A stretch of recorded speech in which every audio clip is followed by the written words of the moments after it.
नाजरीन, प्रोग्राम गुफ्तगू में मैं हूं आपका मेज़बान मुस्तफ़ा कमाल पाशा। आज हमारे साथ शरीक गुफ्तगू हैं एक पार्लियामेंटेरियन जिन्होंने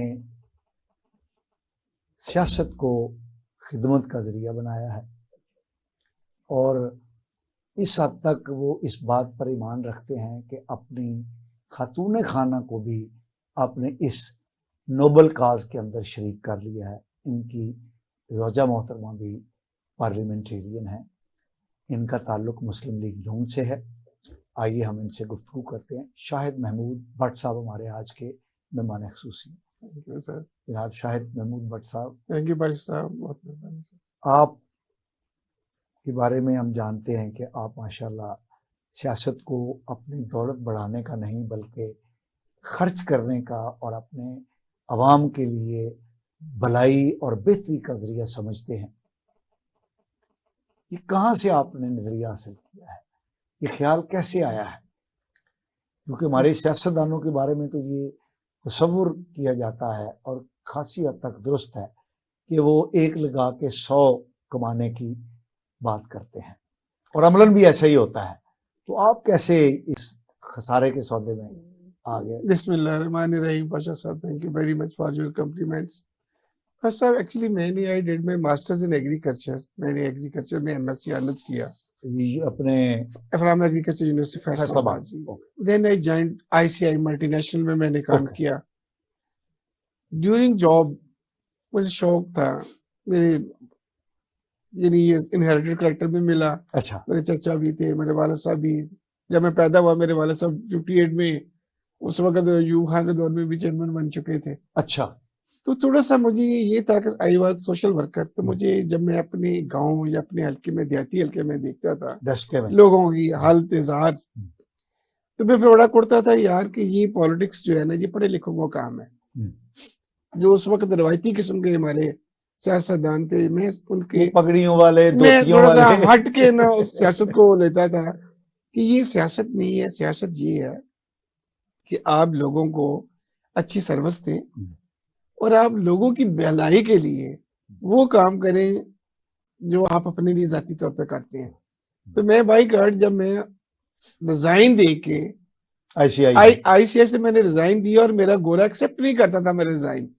आई वॉज गेटिंग 1 लाख उस वक्त में मैं लेता था सैलरीज। मैंने छोड़ दी इस पब्लिक के लिए कि मैं यार अवाम में जाऊंगा, इस अवाम को मैं एजुकेट करूंगा। जब एजुकेट करूंगा तो मुझे अल्लाह ताला जो है इसका सलाह जो है बहुत देगा।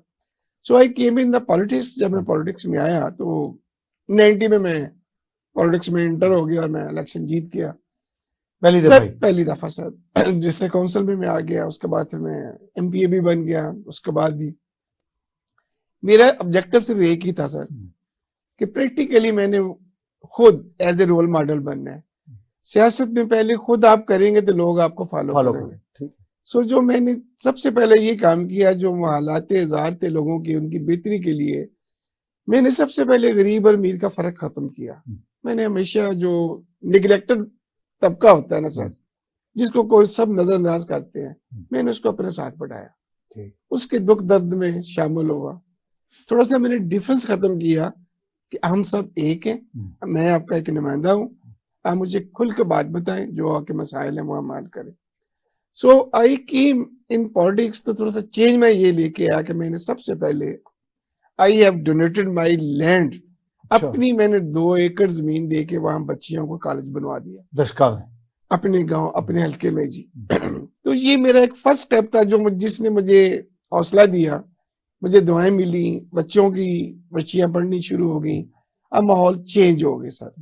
दूसरा सर ये था कि पॉलिटिक्स में मुझे जो सबसे चीज इंस्पायर करती थी वो ये थी कि कायदे आज़म मोहम्मद अली जना हमारे, मैं अपना रोल मॉडल हमेशा उनको पहले समझा कि एक ऐसी पर्सनालिटी जिसने अपने करैक्टर से, अपने बिहेवियर से, अपने एटीट्यूड से, अपनी वर्थ से ये साबित किया कि लोग, अगर आप लोगों के लिए अच्छे काम करेंगे तो आप उनके लिए एक आइडियल शख्सियत बने। अब कायदे आज़म साहब की भी क्या मिसाल थी, इंग्लिश में बात करते थे, उनका लिविंग स्टैंड वो देख लें, उनका ड्रेस देख लें, लेकिन हर गरीब अमीर आदमी कोई भी था वो उनसे इंस्पायर इसलिए होता था कि यार ये बंदा बड़ा सच कह रहा है। सच वो कह आपकी रहा है, बात व्हाट्सएप बड़ी होती बंदा है। बड़ा सच्चा है जी। 22 मार्च को करारदाद, 23 मार्च 1940 को जी करारदाद पेश होनी थी, जी 22 जी को तकरीर कायदे आज़म फरमा रहे थे, तो एक बंदा जो है वो यूं यूं कर रहा था, डंडा उसने पकड़ा हुआ था, ये मिंटो पार्क में। जी जी तो एक गैर मुल्की सहाफ़ी ने उससे मुतरजम के जरिए पूछा कि तुम्हें समझ आ रही है ये जनाब क्या कह रहा है? तो उस बाबे ने कहा कि यार समझ तो नहीं आ रही मुझे, लेकिन मुझे ये पता है जो कुछ कह रहा है सच कह रहा है। दिस तो इज द फेथ। ये चीज है कि जब आवाम का आपके ऊपर फेथ हो ट्रस्ट जाए, है, ट्रस्ट बिल्कुल। आ जाए, तो सर फिर जो है ना लेकिन ये आप जना जैसे अवाम की जुबान भी नहीं समझते थे, लेकिन बर्रे सगीर पाको हिंद के मुसलमानों ने उन पर ट्रस्ट किया जी सर, और उन्होंने उस दौर की सबसे बड़ी मुस्लिम रियासत जो है वो कायम काम करके कर दिखा दी। सर ये मैं कहता हूँ, फिर जो मैं सियासत को जो कहता हूँ ना, सियासत आपकी एक इबादत का दर्जा रखती है। पॉलिटिक्स इज जो सोशल वर्क।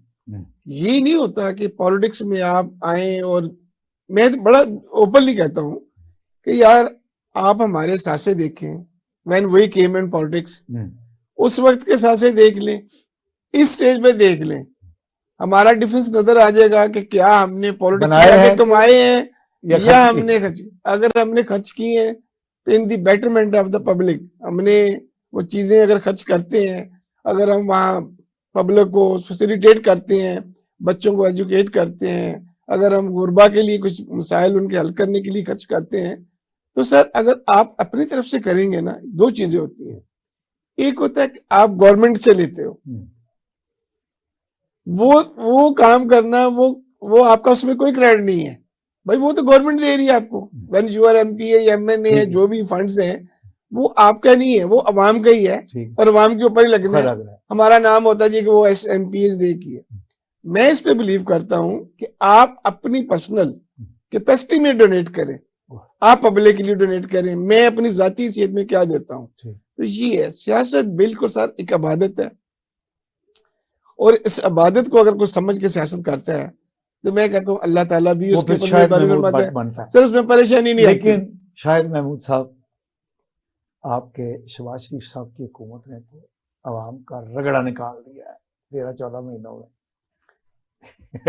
साहब मैं ये कहता हूँ रगड़ा निकल गया, मतलब अब गुंजाइश नहीं रह गई पब्लिक में के आइए। एब्सोल्युटली मैं आपकी इस बात से एग्री ये करता हूँ कि अवाम का रगड़ा जरूर लगा है, लेकिन शहबाज शरीफ की वजह से नहीं लगा जो है वो सर आपके जो पिछले 3-4 साल जो आपकी मईशत तबाह हुई है ना, उसकी वजह से अवाम जो गरीब थी ना वो गरीब से गरीब होती गई, और जो अमीर थी ना, जो सरमायादार थे, जो यानी बड़े लोग थे जिनके पास पैसा था, उन्होंने पैसे से मल्टीपल करके बहुत ज्यादा कमा लिया। नुकसान किसका हुआ? अल्टीमेटली उस अवाम का जो हमें इस काबिल बनाती है, जो हमें असेंबली में बचाती है। मैं तो बल्कि शहबाज शरीफ साहब को क्रेडिट ये देता हूँ सर कि देखें उस वक्त, जिस वक्त इन्होंने मुल्क की हालत संभाली है, उस वक्त तो दुनिया का हर मुल्क ये कह रहा था जी पाकिस्तान जो है वो डिफॉल्ट होने जा रहा है। तो उस डिफॉल्ट को बचाते बचाते पार्टी को नुकसान जरूर पहुंचा कि हम जिस लिमिट की, जिस लेवल पे ये हमारे एक्सपेक्ट करती है ना अवाम के हमें रिलीफ मिले, वो नहीं मिला, ये मैं भी कहता हूँ। लेकिन उसका रिजल्ट अब मिलेगा। अब पिछली दफा तो आपने सबसे ज्यादा जो पिछले कर्जे थे आईएमएफ से अपने गलत कमिटमेंट की, आपका इतमाद ही खत्म। जो पहली बात हमारी होती है सियासत में भी यही चीज होती है, इतमाद, ट्रस्ट, क्रेडिबिलिटी। तो जब हमने क्रेडिबिलिटी खो दी आईएमएफ की, तो हमें दूसरा मुल्क भी कोई सपोर्ट नहीं कर रहा था। फिर हमने कर्जे वक्त पे नहीं दिए, जब वो कर्जे वक्त पे नहीं दिए आपके करेंसी के ऊपर असर पड़ा, 2 फैक्टर आ गए। फिर सर ये हुआ कि जब आपने वक्त पे उनकी पेमेंट्स नहीं की और आपने आर्टिफिशियल प्राइस को ऐसे रखा, कंट्रोल रखा, तो उसमें इन्फ्लेशन और बढ़ गई आपकी। और अब इन 12 महीनों में, 13 महीनों में मियां शहबाज शरीफ साहब की मैं ये कहता हूँ क्यादत में पीडीएम ने मिलके अब ये किया, इस मुल्क को कम से कम डिफॉल्ट होने से बचा लिया। ये आप मान लेंगे, अब ये मान लेंगे आपका एग्रीकल्चर सेक्टर में देख लें, इस दफा बम्पर क्रॉप वीट की हुई, इन्होंने सपोर्ट किया। लेकिन सर राइस की हो गई जो है वो माइनस में है, इकोनॉमिक ग्रोथ जो है ये माइनस में है, ना कर रहे हैं। अब ये दो क्रॉप्स हमारी आई है सर, बीट की और नहीं, इसका इम्पैक्ट तो अगले उसमें आएगा ना, जो गुजर गया साल उसमें तो नहीं, वो आगे बैठ चुका है, माइनस में कैलकुलेट हो गई अब सर में ये उसका रिलीफ अब मिलेगा आपको जरूर सर। हम इस हॉट सीट पे बैठ के अखबारात में मैं शहबाज शरीफ साहब की हुकूमत की हमायत करता रहा कि, और मैंने सबसे ज्यादा लिखा और कहा कि उन्होंने इसहाक डार साहब ने बगैर IMF के बजट पेश किया, और मैंने कहा कि इन्होंने ये इतना बड़ा काम कर दिया है कि उनको दिल चाहता है कि डार साहब का मुंह चूम लिया जाए। It is the first time sir कि आपने उनकी बगैर उसके, लेकिन क्या हुआ, कल परसों हमने फिर नया बजट पेश कर दिया। अब जो बजट अप्रूव हुआ है वो IMF की मर्जी का है, नए टैक्स लगा दिए, पूरा उसका जो स्ट्रक्चर था बजट का वो IMF को की शराइत को मानते हुए हमने चेंज कर दिया। और ये नाजरीन की मालूमात के लिए मैं बताता चला जाऊं कि जो भी नई शराइत थी जिनके मानने का शहबाज शरीफ साहब ने अंदिया दिया, और उसके मुताबिक, उन शराइत के मुताबिक इसहाक डार साहब ने जो फाइनेंशियल स्टेटमेंट थी बजट की वो तब्दील की, वो भी खौफनाक हैं। 200 बिलियन डॉलर के बिलियन रुपीस के नए टैक्स लग गए, पूरा वो सिस्टम चेंज हो गया। और एक बहुत बड़ी और बात है जिसका ऐलान नहीं किया गया कि IMF हमसे ये भी चाहता था कि हम जो शरह सूद है वो 21 से बढ़ा के 27 पर ले जाए। तो 27 पर ले जाने का मतलब ये है कि तो हमारी खत्म। और मुझे नहीं पता कि क्या ये शर्त मनवाए बगैर IMF हमें कबूल करेगा कि नहीं। वैसे तो शहबाज शरीफ साहब ने भी बता दिया, डार साहब ने भी बता दिया कि मुआहदा हो जाएगा, लेकिन 29 तारीख को जो इजलास होना है बोर्ड का, उसमें हम एजेंडे में शामिल नहीं हैं, बल्कि उस एजेंडे में जाने से पहले स्टाफ लेवल एग्रीमेंट होना जरूरी है। तो वो स्टाफ लेवल एग्रीमेंट जो है वो भी अभी तक नहीं हुआ। तो मैं इस खदशे का इजहार कर रहा था अपने, हमारे एक दोस्त हैं, वो एडिटोरियल एडिटर हैं एक अखबार के अंदर, जाहिद रफीक साहब, तो मुझे उन्होंने करेक्ट किया। उन्होंने कहा कि ऐसा भी होता रहा है कि एक ही दिन में स्टाफ लेवल से एग्रीमेंट करके और उसको बोर्ड से करवा लिया जाए। तो मुझे वो कह रहे थे भाई साहब इतने आप नाउमीद ना हो, अगर शहबाज शरीफ साहब ने कहा है और इसहाक डार साहब ने कमिटमेंट की है तो ये मामला एक आधे दिन में भी हो सकता है कि स्टाफ लेवल एग्रीमेंट भी हो जाए और बोर्ड से भी अप्रूव हो जाए। लेकिन भट्ट साहब ये रगड़ा निकल जाएगा। सर मैं देखिए, पहली बात तो ये है जो आपने बात की है कि मार्कअप इंक्रीज करने वाली, वो बिल्कुल आई डोंट एग्री, और ना ही होनी चाहिए। मैं ये भी कहता हूँ ना इस परसेंटेज पे इकोनॉमी मुल्क की चल सकती है, ना कोई बिजनेस चल सकता है। हाँ, मैं तो सर बल्कि ये कहता हूँ सर कि हमें IMF के बगैर ही अब तो खा अपने जो नेबर कंट्री जो फ्रेंड्स हैं उनसे हम मदद ले लें। बेहतर ये है उनसे अपना जो है रोल बैक करवा लें और अपने एग्रीकल्चर सेक्टर को हम बजट को इंक्रीज कर लें। ये एक ऐसा बात सेक्टर है सर जो IMF से कर्जा लेने से बेहतर है आप अपने एग्रीकल्चर सेक्टर को प्रमोट कर लें। आपकी जो इंपोर्ट है वो कम हो जाएंगी, आपकी एक्सपोर्ट बढ़ जाएंगी, आपको आना शुरू हो जाएगा, देना नहीं पड़ेगा। ठीक, मैं being as a student of politics या एग्रेरियन हो के मैं ये कहूंगा इस मुल्क को ना तो IMF बचा सकते हैं, ना ये इंडस्ट्री इस मुल्क की इकोनॉमी को बूस्ट कर सकती है। अगर इस मुल्क की इकोनॉमी को बेहतर कर सकते हैं तो इस पाकिस्तान का मेहनती खुशहाल किसान कर सकते हैं। वो हार्ड वर्कर है, उसको टेक्नोलॉजी दें, इनपुट सस्ते दें, उसको अपने प्रोड्यूस करें, उसको स्किल्स दें, अपनी एग्रीकल्चर प्रोडक्शन जो है वो फी एकड़ बढ़ाएं, अपनी एक्सपोर्ट बढ़ाएं, आपकी जो है काटन को दोबारा रिवाइव कराएं, राइस को अपना एक्सपोर्ट में ज्यादा लेके जाएं। हमारा 50 लेदर गुड्स है, हमारी सिरामिक है, सर हर चीज है पाकिस्तान में, हर चीज है। मैं तो ये सजेस्ट करूंगा कि हमें IMF से, ये भी पता नहीं हमारे लिए अल्लाह को बेहतर कर रहा है, रास्ता निकाल रहा है कि वो हमसे नाराज हो रहे हैं, लेकिन मुझे ये अल्लाह के घर में बड़ी उम्मीद है सर कि आईएमएफ पाकिस्तान के पीछे भागेगा, एक टाइम आएगा, आप देख लीजिएगा कि आईएमएफ देखेगा जब शहबाज शरीफ साहब जो होते हैं ना, आपको पता है, करते कुछ हैं दिखाते कुछ हैं। अच्छा, अब उन्होंने ये उनकी मेहनत है, उनका एक आपको पता ही है वे यानी स्टाइल कनेक्ट है। का भी है, उनका स्टाइल का भी पता है, वो हर तरफ लगे होते हैं, खेल होते हैं, किसी न किसी जगह कामयाबी उनको जरूर मिलनी है। नेबर कंट्री के साथ चाइना है, सऊदी है, कतर है, रशिया है, तुर्की तुर्की है, ये सब लोग आपके साथ बेहतरीन ताल्लुकात रखना चाहते हैं और उनकी भी जरूरत है और पाकिस्तान की भी जरूरत है। हमें अल्लाह ताला उस आईएमएफ से बचाएगा। वैसे मेरी तो दिली ख्वाहिश है भट्ट साहब, कि सर उनसे बचा ले, आईएमएफ से बचा ले। वो इंटरनेशनली आपको जरूरत पड़ती है इन चीजों की। अदरवाइज तो मैं ये कहता हूँ कि मियां मोहम्मद नवाज शरीफ साहब ने पहले भी आईएमएफ के बगैर बजट पेश किया हुआ है, तो ये भी हो आपकी सकता बात है। बड़ी होती है भट्ट साहब, हमें तारीफ करने में हमें कोई वो तकलीफ नहीं है, तनकीद भी हम खुल के करते हैं। शहबाज शरीफ साहब ने जहाँ पर बहुत सारी कमजोरियां दिखाई हैं, आवाम का पट्ठा बिठाया है महंगाई में, लेकिन उन्होंने बहुत अच्छा काम भी किया है। और वो है कि ये जो आपने रशिया के साथ वो जहाज आ गए, एलएनजी ले आए, जी जी, ये एक बहुत बड़ा इन्होंने दरवाज़ा खोला है जो पाकिस्तान के एनर्जी सेक्टर को बेहतरी की तरफ लेकर आएगा। और ये कारनामा आपकी जमात मुस्लिम लीग नून जो है, ये 2018 में आपको पता है कि लोड शेडिंग जीरो कर चुकी थी, बिल्कुल करके गए। और बल्कि फाजिल पैदावार जी, बिजली जी, की हो गई थी। जी जी, तो इस हवाले से शहबाज शरीफ साहब का ये कारनामा एक काबिल सिताइश चीज़ है। और दूसरा बड़ा अहम जो नुक्ता है, अगर ये अपने इन 2 महीनों में कर गए, जो ईरान गैस पाइपलाइन है, हाँ जी, अगर उसको ये खोल गए, तो मैं ये समझता हूँ कि शहबाज शरीफ साहब की जो कारकर्दगी है, उनके सारे गुनाह जो उन्होंने 14 महीने में किए हैं वो माफ किए जा सकते हैं। माफ करें बादशाह साहब, आप माशाल्लाह खुद बड़े इकोनॉमिस्ट भी हैं, आपको सारा पता है, इन इलाके का भी पता है। मैं ये कहता हूँ ये बढ़िया पाकिस्तान के लिए एक बहुत बड़ा खुशआइंद फैसला है कि हमने 70 ईयर्स या 75 ईयर्स अपने एक ऐसे ब्लॉक के साथ गुजार दिए जिसमें हमें कुछ नहीं मिला, हमें नुकसान ही हुआ है।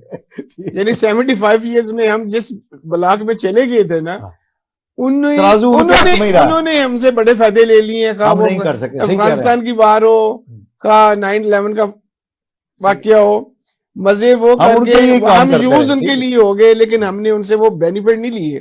अगर मैं सपोज आपके लिए कुछ कर रहा हूं तो मैंने आपको ब्लैकमेल करके कुछ लिया नहीं, नुकसान हमारे मुल्क का हुआ। तो अब मैं कहता हूं अगर देर बाद भी हमें होश आ गया है तो ये शहबाज शरीफ साहब का बड़ा अच्छा डिसीजन है। देखें सर, आपके सफारती तल्लुकात अच्छे बनाए नेबर कंट्री के साथ। देखिए अब ईरान का सऊदीया का मसला हो गया, चाइना ने करवाया। अब चाइना, सऊदीया, कतर, ईरान, रूस, अब ये सब चीजें आपको आ रही हैं। जब आप देखेंगे ना जी, तो दूसरा ब्लॉक पर खुद आपको कि यार ये सोने की चिड़िया, ये सोने की चिड़िया थी जो मेरे हाथ से निकल रही है, वो फिर खुद आपके पीछे पीछे आएगी। आईएमएफ आपको देखेगा जब ये तेल सस्ता मिलना आ जाएगा ना आपको। इस तरह आपकी वीट थी या और भी जो आप चीजें ले सकते हैं। जिस तरह हमने बार्टर ट्रेडिंग शुरू कर दी, जब हमारे पास अगर डॉलर्स का प्रॉब्लम आ गया है तो हमने वो बार्टर ट्रेडिंग शुरू कर दी, कमोडिटी टू कमोडिटी कर दी है। तो ये भी एक that is the good decision कि आप ईरान को चावल दें, वहां से कोई गैस ले लें। इसी तरह आप हमारी लेदर गुड्स बहुत अच्छी हैं, हम उनको दे दें, उसको ले लें। उनकी प्लास्टिक गुड्स में बहुत अच्छी है, वो हम ले लें। सिरामिक्स उनकी अच्छी है, यानी कमोडिटी टू कमोडिटी जो हमारी जरूरत है हम उनसे ले लें किसी दूसरे कंट्री से। तो ये सर जी गुड सी है इस पार्टी के, ये भी है। तीसरी सर ये होता है कि जब तक आपकी पार्टी की लॉन्ग टर्म पॉलिसीज ना चले, ये भी एक बड़ा हमारे मुल्क में आता है कि इस्तकामत या स्टेबिलिटी, पॉलिटिकल स्टेबिलिटी ना हो तो इन्वेस्टर भी नहीं आता। और इस मुल्क को मैं जो समझता हूँ बादशाह साहब, खराब करने में सबसे ज्यादा जो रोल है वो हमारी अवाम का अपना है। मैं ये नहीं क्लेम करता क्यों है, अवाम हम लोग जो यूज हो जाते हैं पॉलिटिकल पार्टीज के लिए। अब देखिए आज से जिस तरह आपने बात की 2018 में, उस वक्त 2013 से 2017 तक जो हमारा बिजली का क्राइसिस था, बहुत बड़ा क्राइसिस था, वो हमने हल किया। 5 सालों में मियां मोहम्मद वाशी ने सरप्लस बिजली पैदा करके दे दी, ये ले जी ले ले। उन्होंने एक ऑब्जेक्टिव बनाया कि इसको नेक्स्ट इलेक्शन से पहले हमने रिजर्व करना, उन्होंने खत्म कर लिया इशू। अब सर ये जो इश्यूज है दोबारा हम हुए ये जब मियां नवाज शरीफ ने ग्वादर का काम शुरू किया, या चाइना का प्रेसिडेंट आना शुरू हो गया, तो आपकी इमरान खान साहब या आपकी पार्टी के दूसरे जो लोगों ने क्या किया, डिले प्रैक्टिस शुरू कर दी। सर होता ये है कि जब आपकी आवाम अपने मुल्क को इस्तेकाम आने से बजाय खुश हो कि यार किसी की वजह से जब सर कमी आएगी ना, प्राइस में कमी होगी, तो जरूरी नहीं कि वो नून के लिए होनी है, वो तमाम लोगों के लिए होनी है, अक्रॉस द बोर्ड हो। मेरा एक मैसेज ये होता है कि हम लोग जो वर्कर्स होते हैं या अवाम होती है, उनकी प्रायोरिटी मुल्क होनी चाहिए, उनकी प्रायोरिटी पार्टी नहीं होनी चाहिए। ठीक है, मेरी प्रायोरिटी मेरा मुल्क है। मेरे मुल्क के लिए जो फायदेमंद चीज हो रही है मैं उसको सपोर्ट करूं। अगर मेरे मुल्क के लिए कोई नुकसान कर रहा है, कोई बंदा भी नुकसान करता है, जो पॉलिटिकल लीडर करता है, तो कभी उसका साथ ना दो। तो सर ये भी हमारे मुल्क में हुआ। इस्तकामत इसलिए नहीं आ सकी, इस्तकाम ही नहीं आया कि अनस्टेबिलिटी रही, आप लोगों को पता ही नहीं था कल क्या हो जाना है। बट साहब तो दिस इज द करेंगे। नाजरीन, हमारी पार्लियामेंटेरियन नून लीग के पार्लियामेंटेरियन शाहिद महमूद भट्ट साहब से गुफ्तगू जारी रहेगी। हम एक शॉर्ट ब्रेक पर जा रहे हैं, हमारे साथ रहिए।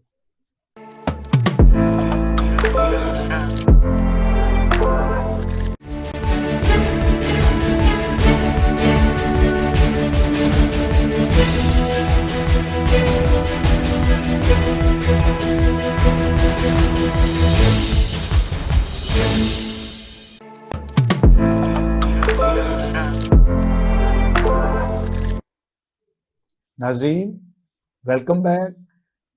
आज हम गुफ्तगू कर रहे हैं अपने मेहमान ख़ुसूसी जनाब शाहिद महमूद भट्ट साहब से, जो मुस्लिम लीग नून के पार्लियामेंटेरियन हैं। जी भट्ट साहब, आपने ये तो बता दिया कि फ़लानी चीज़ नहीं आ रही, फ़लानी चीज़ नहीं आ रही, नवाज शरीफ साहब क्यों नहीं आ रहे पाकिस्तान? जी अल्हम्दुलिल्लाह, नवाज शरीफ साहब अब बहुत जल्द जो है ना, ये हम सालों से सुन रहे हैं। साहब बहुत जल्द पाकिस्तान में वो आ रहे हैं। जल्द कितने मतलब महीने बस इंशाल्लाह इसी साल इलेक्शन से पहले। इसका मतलब है इलेक्शन से पहले सर, पक्की बात है इंशाल्लाह ताला। अच्छा भट्ट साहब, आप बताइए, ये जो मुलाकातें हो रही हैं दुबई में, आज मुलाकात हुई है बिलावल भुट्टो साहब की, जरदारी साहब की, मरीम नवाज साहिबा से, और उसके बाद नवाज शरीफ साहब से होनी है, तो ये क्या मतलब खिचड़ी पक रही है? खिचड़ी पक रही है, पुलाव पक रहा है, ये बिरयानी पक रही है? नहीं, ये सर कोई ऐसा नहीं है। देखिए, पॉलिटिकल पार्टीज होती हैं, वो आपस में, क्योंकि हम इकट्ठे रहे हैं ना, इस पीडीएम की हुकूमत में हम लोग इकट्ठे हैं। पहले भी हमने स्ट्रगल की है तो इकट्ठी मिलकर की है। एक वक्त था कि मियां नवाज शरीफ साहब ने और मोहतरमा शहीद बेबी बेनजीर सभा ने भी मिसाक किया इस जमहूरियत के लिए। अब चूंकि जरदारी साहब के साथ पीडीएम बनी हुई है, तो वो जाहिर बात है, हमने सवा साल जो इस हुकूमत को इकट्ठे मिलकर डिलीवर की है। अब मुलाकात करने का मकसद ये है कि नया इलेक्शन आना है, तो उसमें जाहिर बात है कि हमारी अपनी अपनी रिजर्वेशन हैं, हर पार्टी का अपना अपना एक तहफ़्फ़ुज़ होता है।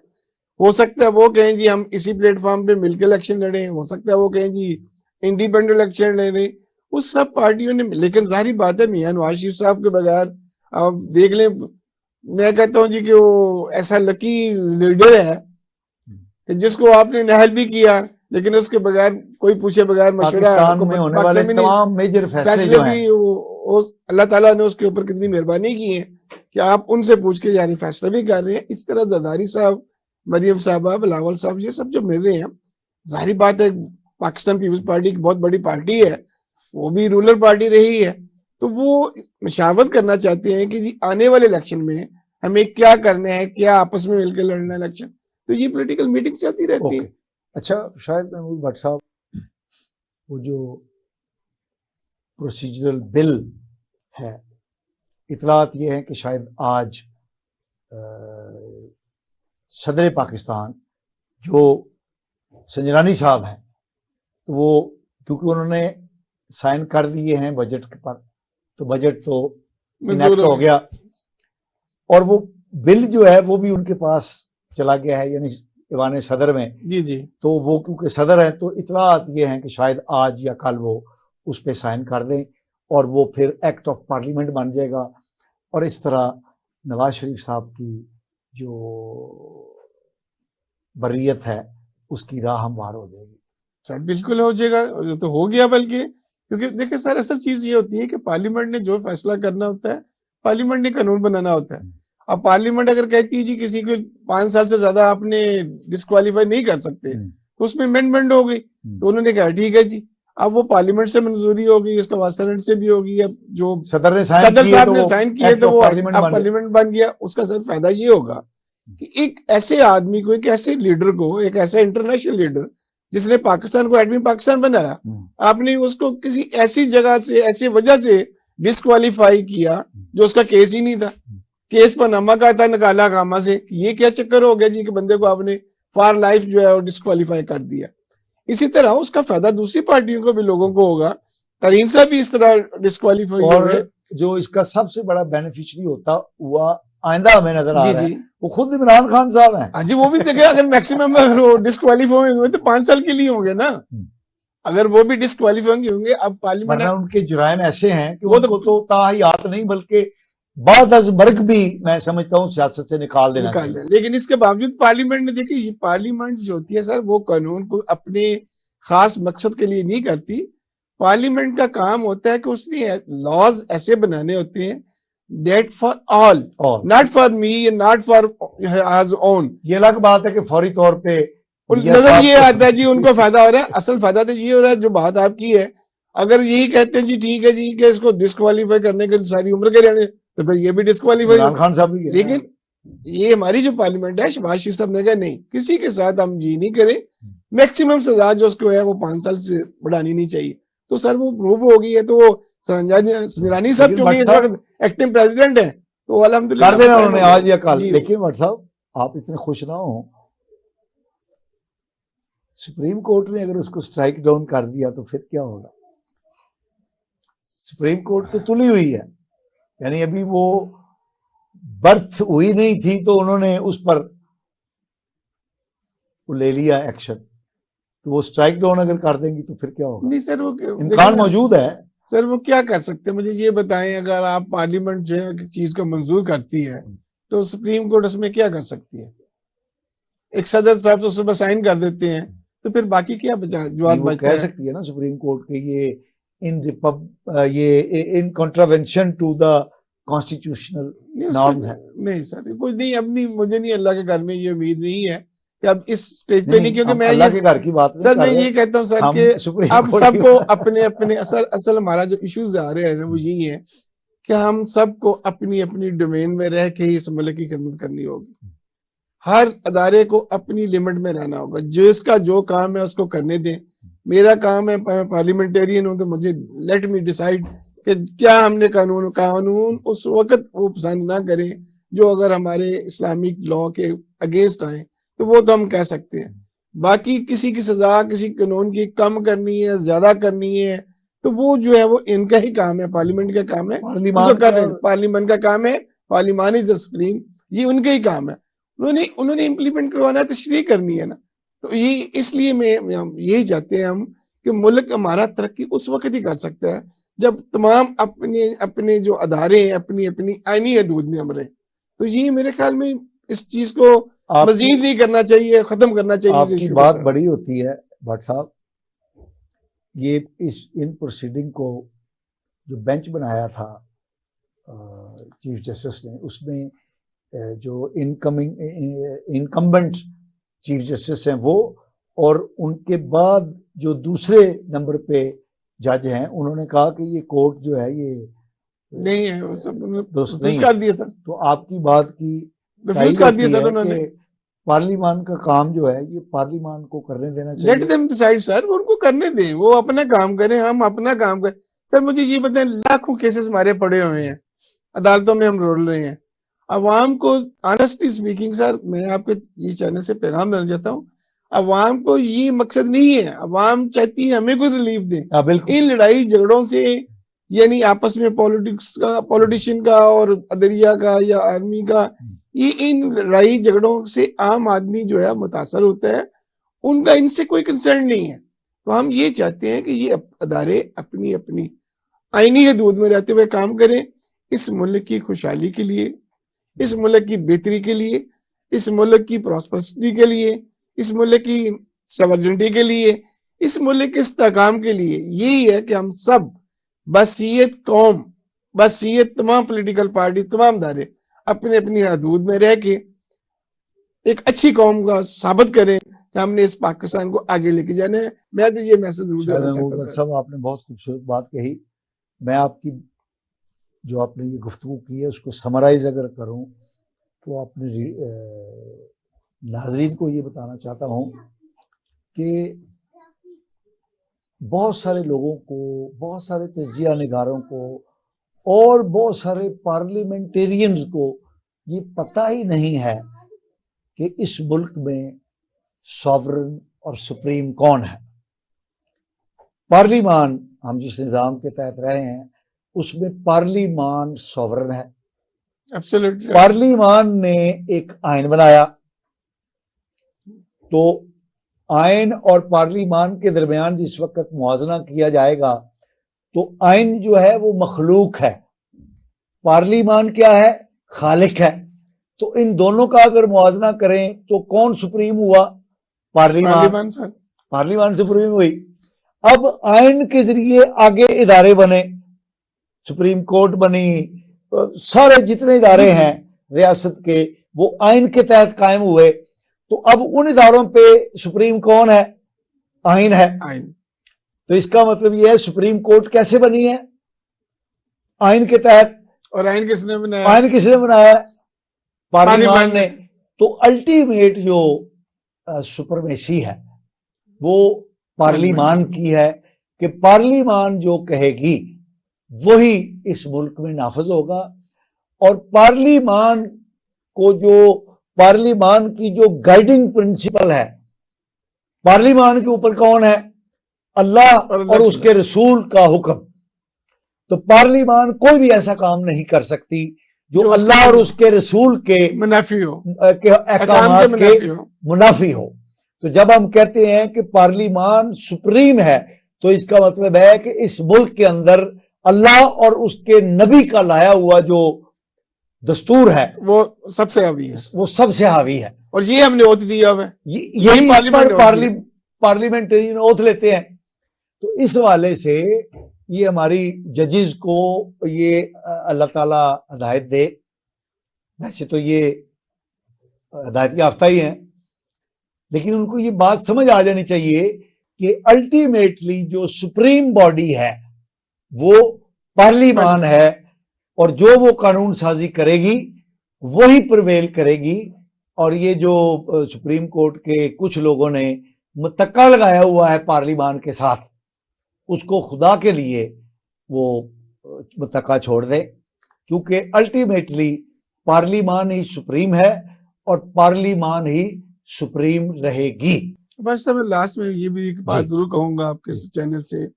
देखिए सर, मैं ये कहता हूँ ये भी पहले हमारे मुल्क में नहीं था। देखिए हर अदारा अपनी अपनी हदूद में रहता था। पिछले 4 सालों से हमने देखे हैं अवाम भी डिवाइड हुई। ये अवाम का मैं कहता हूँ घर घर डिवाइड हो गया। आपकी स्टैब्लिशमेंट को डिवाइड कर दिया गया, आपकी अदलिया को डिवाइड कर दिया गया, यानी तमाम इंतजामी अदारों को डिवाइड कर दिया गया। नाम लेते हुए डर रहे हैं। मैं सारी समझने से डिवाइड हो गए सर। अच्छा। मैं ये कहता हूँ ये भी बड़ी बदकिस्मती है और ये कोई खुफिया हाथ था या बड़ी प्लानिंग के साथ बड़े मुनज़्ज़म तरीके से, ऑर्गेनाइज तरीके से, फॉरेन फंडेड से वो ऐसे ये काम किया गया। इस मुल्क में बेहतरीन जो मुल्क चाह रहा था, जो पाकिस्तान से एटमी पाकिस्तान बन गया, अब इसको डिस्टेबलाइज करने के लिए उन्होंने हमें यानी इस हद तक मजबूर कर दिया कि हम आपस में इदारे भी लड़ रहे हैं। इवन इस वक्त हमारे ये हालात हो गए हैं कि एक घर के लोग भी एक बात पे मुतफिक नहीं हो रहे। और ये किसकी वजह है? आपने पॉइजनिंग ऐसी कि उसमें थोड़ा सा मैं ये कहूंगा, आप जैसे चैनल वाले बहुत अच्छी हैं जिनको मैं बड़ा अप्रिशिएट करता हूँ। इसमें बहुत रोल जो है आप लोगों का है, चैनल्स का है, सोशल मीडिया का है, खराब करने में भी उनका बहुत ज्यादा रोल है, जिन्होंने नेगेटिविटी क्रिएट की। अच्छा भाट साहब, हमारे पास 30 सेकंड है। 30 सेकंड में आप ये बताइए जी कि आपने जो रास्ता इख्तियार किया था सोच समझ के, जी, सियासत को अबादत समझ के, अवाम की खिदमत करने का, पल्ले से लगा के करने का, वो क्या आपको अपना फैसला दुरुस्त मालूम होता है? 30 साल गुजरने, 30-32 साल गुजरने के बाद? भाई साहब अल्हम्दुलिल्लाह मैं आई एम क्वाइट सेटिस्फाइड। उसकी वजह मैं आपको थोड़ी सी बता देता हूँ कि मैंने हर मुख्तलिफ और मुश्किल तरीन जो है ना वक़्त वो देखे हैं।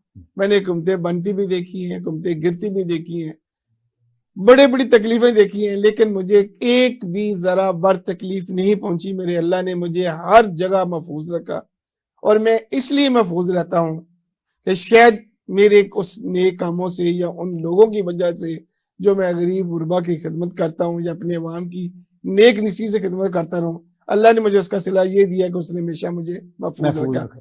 सियासत को बिल्कुल हम लोग एक बिजनेस बनाकर जो बैठे हुए हैं, मैं बिल्कुल इसके अगेंस्ट हूँ।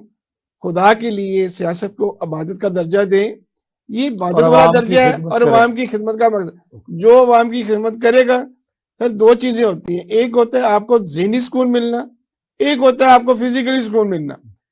हो सकता है आप गलत पैसा कमाते हैं, आप गलत काम करते हैं, बड़ा कुछ कमा लेते हैं, आप फिजिकली तो बड़े अच्छे नजर आते हैं, गाड़ियां बड़ी नजर आती हैं, लेकिन आप हो सकते हैं आप मेंटली या अंदर से वो चीज नहीं हो। सो आई एम क्वाइट सेटिस्फाइड। बहुत शुक्रिया, अल्लाह आप हमारे उसने मुझे प्रोग्राम ये में तौफीक तशरीफ दी। लाए और हमारे नाजरीन को आपने अपने ख्यालात से मुस्तफीद फरमाया। नाजरीन, अपने मेज़बान मुस्तफ़ा कमाल पाशा को इजाज़त दीजिए। अल्लाह ने के बाद।